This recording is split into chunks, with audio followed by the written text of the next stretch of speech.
Hey, we're here at the music gallery today with Guy King and George at the helm of the Plek Machine, and Guy's gonna have his 335 refretted. George will plek it, and I'll do the fret work. Sure.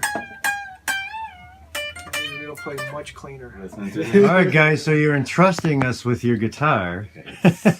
You earned it 19 years ago.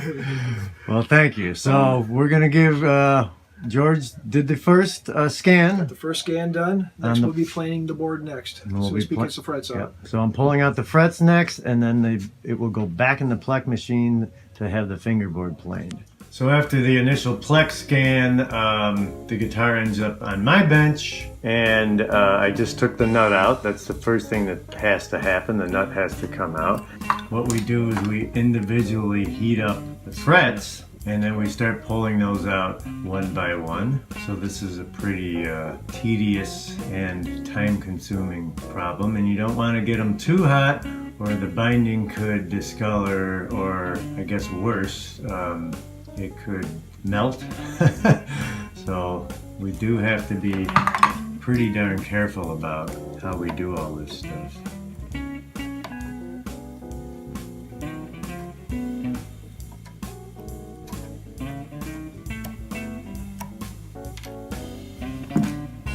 So this takes a while. Now after all the frets are taken out, then I will sand and plane the binding to get the nubs flat, because we don't want to get a false reading from the Plek machine with the little nubs sticking up out of the binding without the frets in there. So now we're going to string it up and get it back up to tension and in tune, and back in the Plek machine it goes for the fingerboard leveling. Also, a quick mention that the fingerboard radius is never perfect on older guitars. In this case, it's wandering anywhere from a 13 all the way up to an 11 up here. So we will have the Plek machine correct the radius and get a consistent radius from the nut to the end of the fingerboard. We're shooting for 12 like it's supposed to have. So the Plek machine is doing its final scan right now before it will start cutting and planing the fingerboard.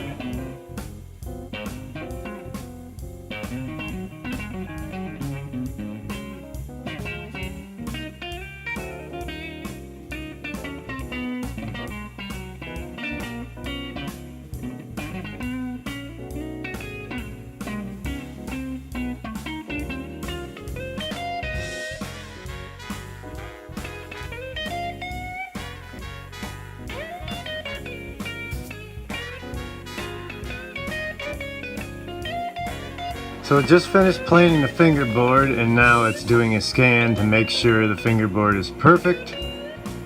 And if it's not, it will recut where it needs to.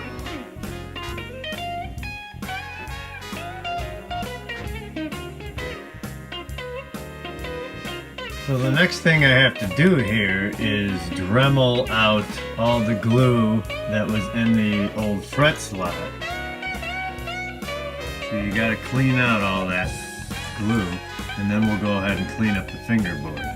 So the other thing I'm doing with Guy's guitar while it's in the shop is I've pulled out all the old pots and everything, and we're upgrading to the more vintage 50s style wiring with higher grade pots and capacitors. I ordered this kit from Mojo Tone, a pre-wired wiring harness. So that's going to help the guitar to sound better, makes the pickup sound better, and the tone controls will work a lot smoother and nicer with a better taper. Now the reason I've changed out the pots in this guitar and everything else is that, and this is a late 80s Gibson ES335, and they used 100K pots, sometimes 300K pots, rarely 500K pots. So we're trying to get it to sound as good as we can. That's why we're changing all the components. So everything's wired up now. All I have to do is magically pull everything back through the pickup hole and into the guitar. Fun stuff. So we've got all our new components in for our wiring. That's all tidied up and working great. And then I'm finishing up the fingerboard now. After it was plecked, the Plek cutting blade leaves tiny little machining lines in the fingerboard. They're barely visible, so I've got my radius block here. This is a 12-inch radius fingerboard, and when we recut the fingerboard on the Plek, we made sure it was 12-inch radius, because it kind of varies from guitar to guitar. I've had these radius boards made for me on a CNC machine, so they're cut exactly how I want them to be. And then I will sand the fingerboard and get those tiny little machining marks out of the fingerboard and get the fingerboard a lot cleaner, and then we start cutting frets. So our fret wire comes in straight stock like this, and then I bend all the fret wire so it's pre-radiused before I start putting it in the fingerboard. And here's my first piece of fret wire. I've cut the tang off the bottom of the fret so it doesn't interfere with the binding. So all the frets have to be individually cut for length, and then the fret tang has to come off, and then we're ready to start putting frets in. So I've got the first fret in. Looks really good, seated nicely. I hammer all my frets in. I don't press them. I get a little more consistency because I can kind of massage the fret wire in there with the hammer. And I also glue my frets in. So with the expansion and contraction of the humidity and weather for the seasons, the fret will not come out. It won't come unseated. So we've got all our frets in the fingerboard now, and the overhanging fret, we cut the end off here, flush to the fingerboard, and then we will start filing the fret ends. You know, a lot of people think it's well, they say, wow, that's magic the way you do those frets, or you do your fret ends. There's nothing magic about it. It's a file. But I guess there's a skill after 30-something years. The angle that I put on the fret end, so it sits over the binding nicely, and that it's not intrusive on the side of your hand when you're playing at the same time. So a great refret is hard work, but there's such an incredible payoff. So after I file that angle on the fret ends, then I use my 3-point file, and I file the sides and the top a little, and then the little sharp edges in the corner until it feels good by hand, that there aren't any sharp edges or anything. It's all in the details. All my fret work for now is complete. We got the nut back in temporarily. It's strung up to tension and in tune. And now it will go back in the Plek machine for a scan and a level and crown. So we are scanning the new frets on the fingerboard. And then the Plek will start cutting the frets, level and crowning.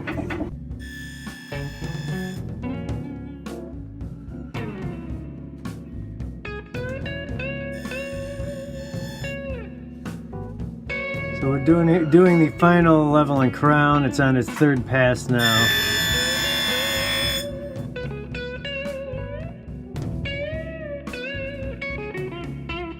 All right, now it's doing the scan after the level and crown, just to make sure everything is perfect in the way it should be. And then I will start the sanding and polishing of the frets. That's all done manually. So I'm almost done doing the rest of the manual work. That's the sanding and polishing of the frets. So we go through the grits. It's 220 and 320 and 400, 600 and 1500. Typically frets are sanded like this to get all of the machining out of it and polish them up. But we also like to go at every fret individually with the crowning tool, and we put the paper in it. And then we can go with the fret. and then sand and polish the sides of the fret as well as the top. And then it also helps keep the crown of the fret in there, the round. So we're getting close. So there we are, it's all completed. So after we go through those sandpaper steps, there's one other thing we do to do the final polish on the frets, but that's going to remain a secret for now. And then we clean up the fingerboard, get any glue, any sanding marks or anything out of the fingerboard and get that perfect again. And then we oil it. I just finished oiling it and it dried and it's all wiped off and clean. Now I'm getting ready to string it up and do the setup. And you know, a lot of people have said, well, that's well and good you make the frets all shiny and glow like that.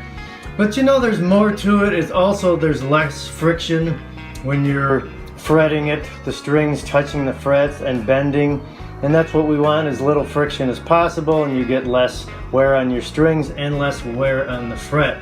And there's a lot of guys, I mean, there are other guys who do plecking throughout the country, but I don't think anybody goes to the extent of treating the fret of what we do in our process after the plecking is done. You know, it's your money, it's your hard-earned money, and we like to, you know, to squeeze every value, every penny we can out of the fret job to give you the ultimate fret experience, something that we believe nobody else can deliver. And I think between George and myself, we've got to the point now where our fret work is just second to none.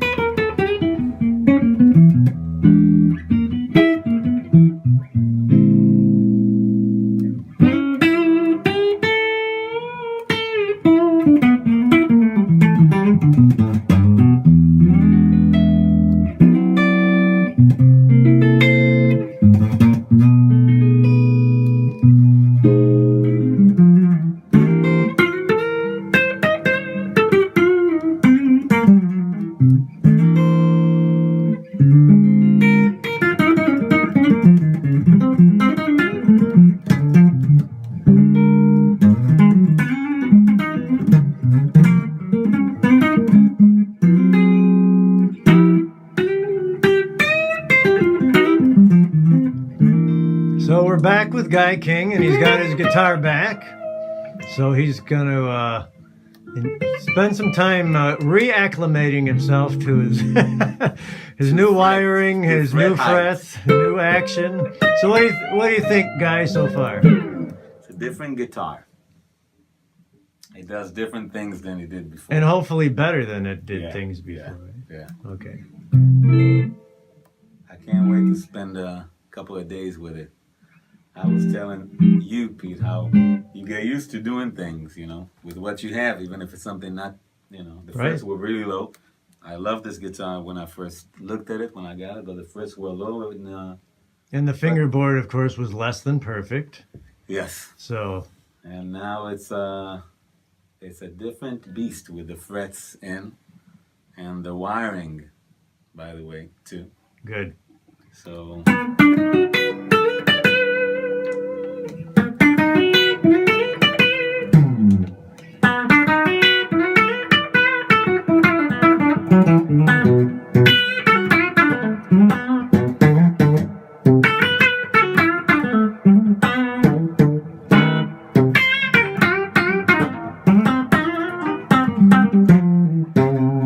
Well, Guy, we look forward to seeing you live on stage with that baby and hearing it, you know, in person. Thank you, Brother Pete. I appreciate it. So, again, for another guitar. Hopefully this one will be here for a while. Right. Thanks so much, Guy. Thank you, Pete.